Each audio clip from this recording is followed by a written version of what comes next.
بسم الله الرحمن الرحيم.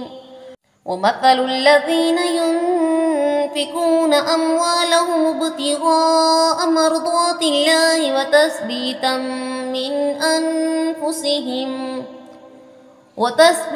من أنفسهم كمثل جنة بربوة أصابها وابل فآتت أكلها ضعفين فإن لم يصبها وابل فطل والله بما تعملون بصير.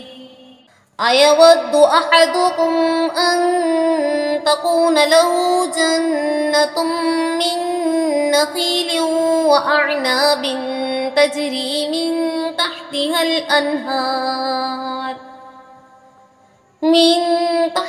الأنهار له فيها من كل الثمرات وأصابه الكبر وله ذرية ضعفاء فأصابها إعصار فيه نار فاحترقت كذلك يبين الله لكم الآيات لعلكم تتفكرون.